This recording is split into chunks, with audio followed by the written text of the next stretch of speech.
Cuba, how to set up and play. First thing you'll do is lay out the game board. You'll also display all of the buildings available in the game, as well as the 3 special tiles associated with 3 of the buildings. Next, create the supply of money, as well as all the tokens in the game. There are 3 different types of resources represented by cubes.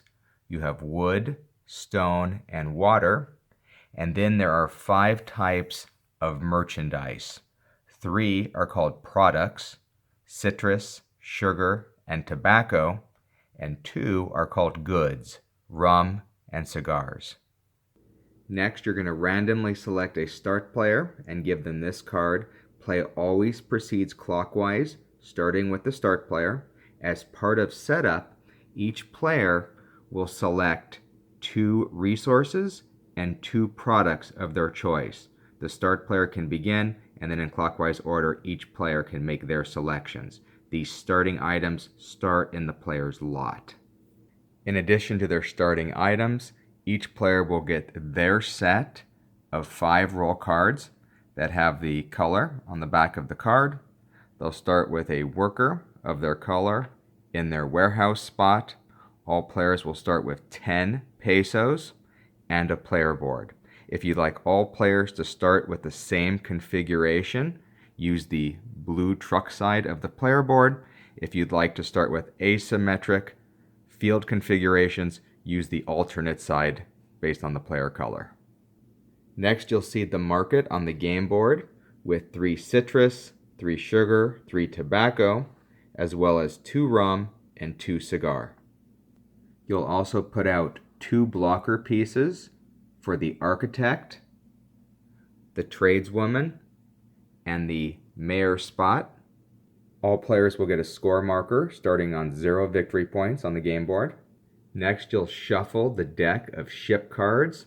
You'll place 1 ship out sea and 2 ships in the harbor. This 3rd spot will start the game empty.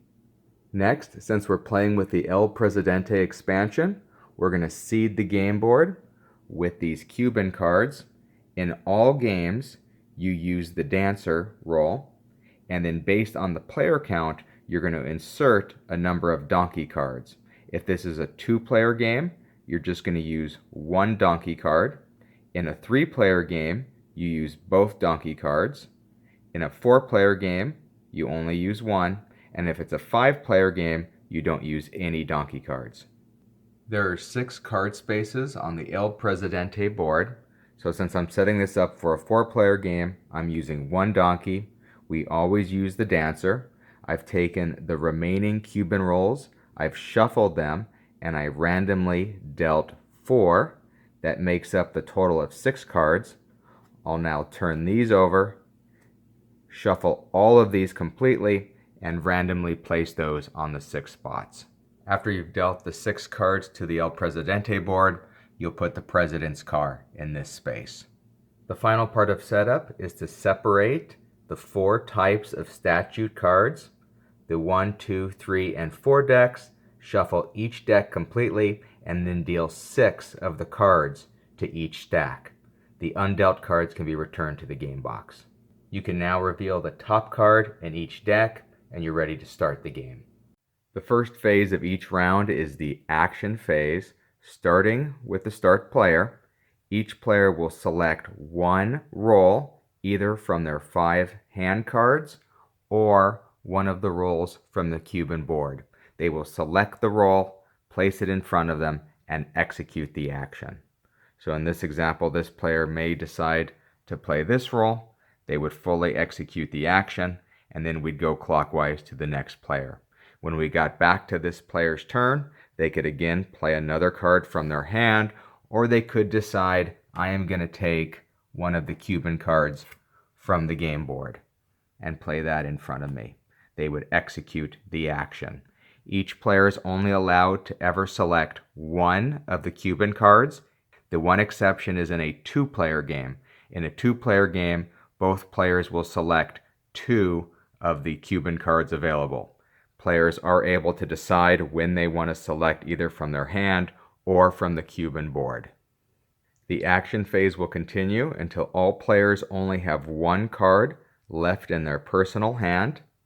It will be a total of 5 cards played, with the exception of the 2-player game, since in a 2-player game, each player is selecting 2 Cuban cards, they'll play a total of 6 cards in front of them. Before we complete the action phase, let's talk about all the main role cards and Cuban cards. Let's cover the 5 main roles. The first role is the worker. This allows the player to move their worker pawn to any of the 12 spaces on their board, and then they would harvest the items in both the column and the row, but only a maximum of 2 products. So in this example, they would get a wood, stone, water, citrus, and sugar. They don't get anything that's underneath a building. For a different example, the player could have selected to go here. They would get everything in the column and row, so they'd get a wood cube and a stone cube, but you can see they're eligible for 4 different product, and they're only able to get a maximum of 2 product. So they'd have to select from those 4 which 2 they would like to get. Now the player is allowed to turn in a water cube to harvest an additional product field. So if this player wanted maybe the citrus and the sugar, and they had 2 water cubes to turn in, they could turn in a water cube to get this additional citrus and another water cube to get this additional tobacco. You can also turn in water cubes that were collected as part of the harvest action. And all items that are harvested come here immediately to your lot.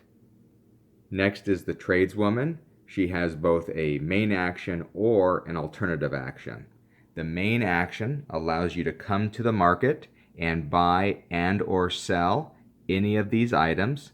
You would pay the pesos listed if you were buying the item.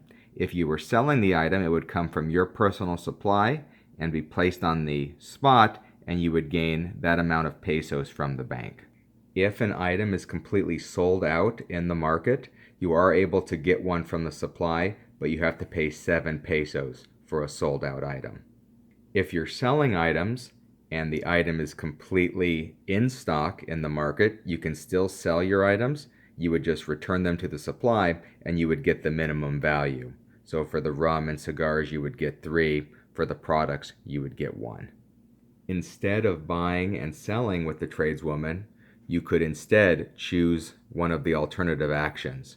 You can take your choice of any resource from the stock. After doing so, you would simply block it, or you can choose to take any product from the stock and block it. The one restriction when taking a product from the stock is it has to be equal to the lowest priced item in the market. If there's a tie like there is here, you could choose between the citrus, sugar, and tobacco. The next role is the architect. This allows you to erect one building or take the alternative action. To erect a building, you pay the cost listed on the building tile. So this tile would cost 1 wood, and then you can immediately place it on your player board. You're not allowed to place it on top of other buildings, but you can place it on any of your open fields, including the one that your worker is standing on. Instead of erecting a building, you can also choose to simply take victory points with the architect. If you're there first, you can take 2 victory points. If you come here later and another player has blocked that and you'd like to take the alternative action instead of erecting a building, you can take 1 victory point. Once both are blocked, the alternative action is no longer eligible.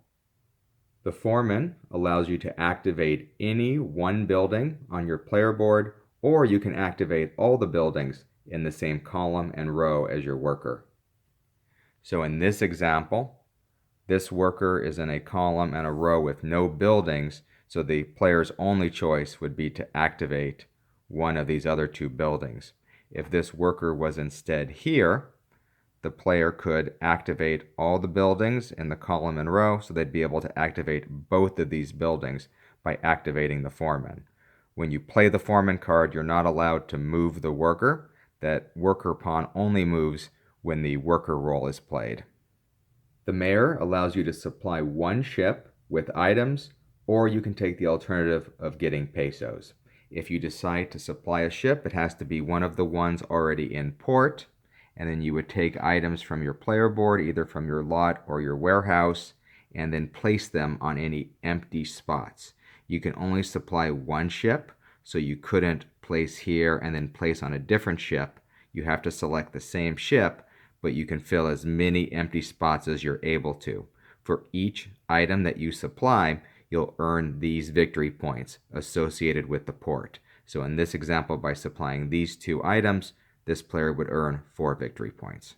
Instead of supplying a ship, the mayor role can also be used to take pesos, either 4 or 2 pesos if they're available. Let's cover all of the Cuban cards. First is the donkey. This actually does not count as a Cuban card, and players are not allowed to select this. The dancer allows you to become the first player. Take the first player marker.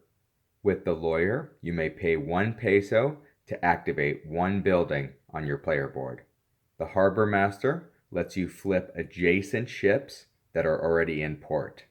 The day laborer allows you to immediately store products into your warehouse. The revolutionary allows you to immediately take 1 victory point. The musician allows you to immediately take 2 pesos. El Stadler allows you to remove any ship, either the one at sea or one of the ships in port.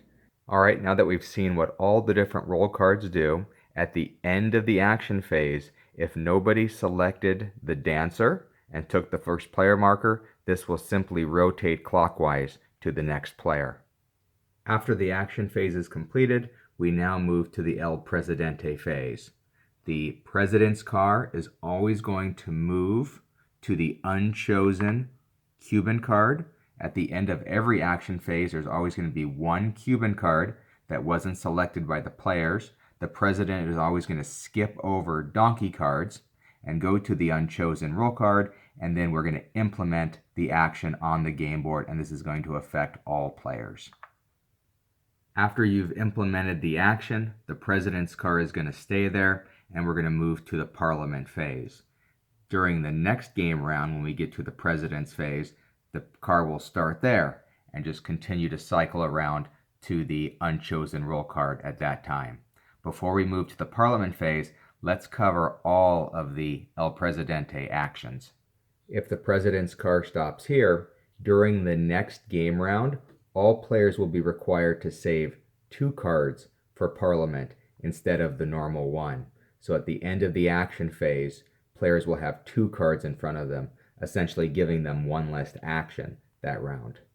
If the president stops on this space, all 4 potential bills will automatically pass. So we'll skip the actual voting phase and go straight to implementing the new acts. If the president lands on this space, during the next game round, whenever a player activates their foreman, they have the ability to first move the worker to any spot on their game board.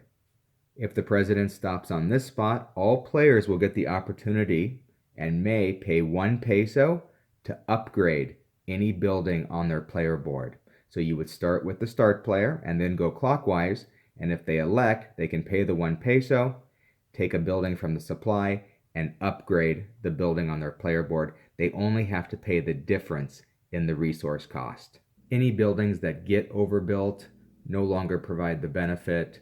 They also don't provide any additional victory points at the end of the game. If the president's car stops on this spot, the player in the lead on the victory point track would immediately lose 2 victory points. If players are tied for the lead, they would all lose 2 victory points. And finally, if the president stopped on this spot, all players would get the opportunity to take 1 piece of merchandise from the market. The start player would choose first, and then you would move clockwise. Players can choose any of the available merchandise in the market. You would simply select from right to left, and this will go immediately to your warehouse to be protected. After the El Presidente phase, we now move to Parliament. All players reveal their held card. This will show how many base votes they have. Now all players can decide if they'd like to buy additional votes. This will be a secret and simultaneous bid. Players will decide in secret, hold out their hands, and then simultaneously reveal how many additional votes they would like to buy. So this player paid $3 plus their 1 base vote from their card, so they have a total of 4 parliamentary votes. All money used to buy votes is now lost. All players have to discard this. If there was a tie for the highest number of total votes, the tied players would do another secret simultaneous bid, and if there's still a tie after that, the player closest to the start player would win the election. The player that wins the election is now obligated to pass exactly 2 of these bills. They can select which 2 they would like to pass. So let's say, for example, they decide to pass this bill, it gets brought down, and they decide to pass this bill, it gets brought down. Any bills not passed can simply get discarded and removed from the game now. Once the 2 bills have been passed, we now implement each of the 4 acts, starting with the first one. All players get an opportunity to pay the current tax, starting with the start player. In this example, since the bill wasn't passed, we go with the one printed on the game board. If the player can pay 2 pesos back to the bank, they would earn 2 victory points. All players get the opportunity to pay the tax. Then we move to the duty. If all players can pay the duty, in this example it's 1 citrus, then all players would earn these 2 victory points. For any player that could pay both the tax and the duty, they get an additional 1 victory point. So instead of earning 4, they would earn a total of 5 victory points. Next we move to the subsidy. This is not something that players have to turn in, it's simply an achievement. So if they meet the achievement based on how well they've met it, they will earn victory points. And then the final type of act will implement some type of rule change that will affect the game. In subsequent rounds, when the 2 bills get passed, they simply come down and will get placed on top of any existing bills here in Parliament. After the Parliament phase, we now go to the end of round procedure. The first thing that happens is all products, citrus, sugar, or tobacco that are not safely in the warehouse will spoil and have to be discarded. The warehouse is a building that, when activated, allows you to move any product in your lot into your warehouse. Next, we're going to refill the ships. Any ship that is completely full, like this one, is going to leave harbor. You can simply return the items to the stock and discard the card. Any ship that's in this third spot, whether it's full or not, will also leave harbor. After ships have left harbor, we'll now slide cards down. The ship at sea will now come into port, into the next available spot, and we'll draw cards from the ship deck to refill all of the port spaces, as well as at least having 1 ship out at sea. Next, players are going to return the Cuban cards selected back to the game board, and then they'll take their set of roll cards back into their hand. Also remember to unblock now any spaces that were blocked and used from the prior round, and return any special building tiles. Next, you'll reveal the top card in each of the 4 decks, and those will now become the 4 proposals for the next round. And finally, you reset the Cuban cards by taking the 6 cards, shuffling them, and randomly placing them on the 6 spaces on the game board.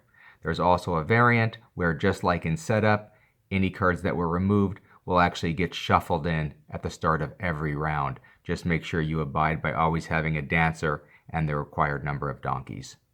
At the end of the 6th round, the game will be over.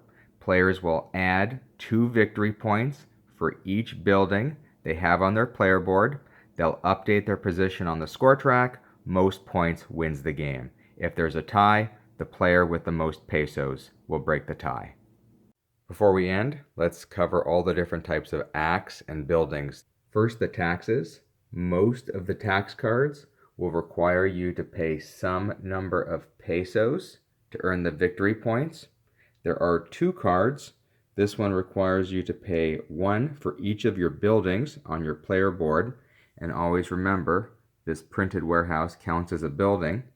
And this tax requires you to pay 1 peso for every 10 victory points that you have on the VP tracker. So as long as you can pay the tax, you earn the victory points. The duty cards will usually require you to pay some type of token: sugar, tobacco, citrus, water, any 2 resource cubes, any 2 products, a resource and a product, and this duty requires you to pay whatever the current tax is. So as long as you can pay the duty, you earn the victory points. The subsidy cards never require you to pay anything. You're just going to earn victory points based on how well you've achieved the various items. So for example, based on how many water cubes you have, for each water you get a victory point. Here, for each rum or cigar, you get a victory point. For every 3 pesos, you get a victory point. Here is for every open resource field without a building on it on your player board, you'd get a victory point. Here is for every open product field on your game board, you'd get a victory point. So for example, these would be open resource fields, while these would be open product fields. Here, for every building you have on your game board, and remember your printed warehouse counts, you get a victory point. Here is a subsidy based on how many votes you had in Parliament, but only from the card that you held. So if this was the card that you'd held, you would get 5 victory points based on this. And then finally, a subsidy based on your current standing on the victory point track. The player in the lead would get 1 victory point, second player 2, and so on. The fourth type of acts are the rule changers. For example, there's 2 market acts. This market act, immediately you would take 2 of each product, citrus, tobacco, and sugar, and immediately add them to the market. This market act, you take 2 of each of those products and you remove them from the market and put them back in the supply or the stock. When the drought act is in effect, your worker can only harvest 1 product instead of the normal 2. Water can still be used though to get additional products. When the building act is in effect, players will have to pay 2 pesos to erect a building. With the harbor act, whenever a ship is filled, it will leave immediately instead of at the end of the round. And right away when it leaves, you'll refill the ships. If the corruption act is in effect, players can no longer buy votes in Parliament. They'll only have the votes that were on their held card. When the export act is in effect, all ship deliveries award 2 victory points instead of the printed victory points based on the port. And finally, the Control Act, when it's in effect, none of the alternate character abilities can be used. In effect, they're all blocked. Next, let's cover the activation powers of all the buildings in Cuba. The inn will gain you 1 victory point. The hotel will gain you 2 victory points. The golf course will let you convert a water cube into a victory point, and you can do this up to 4 times. The cement factory will let you convert a stone cube into a victory point, and you can do this up to 4 times. The sawmill will let you convert a wood cube into a victory point up to 4 times. The monastery will let you convert any 1 product into a victory point up to 2 times. The small branch office lets you supply a ship with 1 item and score the victory points associated with that port. The large branch office allows you to supply 1 ship with 2 identical items and score the victory points associated with that port. The rum cafe lets you convert a rum into 2 victory points up to 3 times. The cigar cafe lets you convert a cigar box into 2 victory points up to 3 times. The samba school lets you convert a rum and cigar into 5 victory points, and you can do it once. The hacienda allows you to convert the 5 unique merchandise into 9 victory points once. The casino lets you exchange either way 5 pesos for 2 victory points up to 2 times. The statue provides 1 additional victory point for each building on your player board at game end if this building was activated in the final round. The small bank gains you 2 pesos. The large bank gains you 4 pesos. The resource house lets you convert any resource into 2 pesos up to 2 times. The product house lets you convert any product into 4 pesos once. The newspaper office lets you select 1 bill and mark it with this token. If the bill fails, you gain a peso and a victory point. The general store lets you convert either a rum or cigars into 6 pesos. The distillery lets you convert a sugar into a rum as many times as you'd like. The cigar factory lets you convert a tobacco into a cigar box as many times as you'd like. The Spiel Cafe gains you 1 rum. The Canadian Embassy gains you 1 box of cigars. The Dam gains you 2 water cubes. The Black Market lets you convert any piece of merchandise into another piece of merchandise once. The Lighthouse lets you swap the ship at sea with any ship in the deck.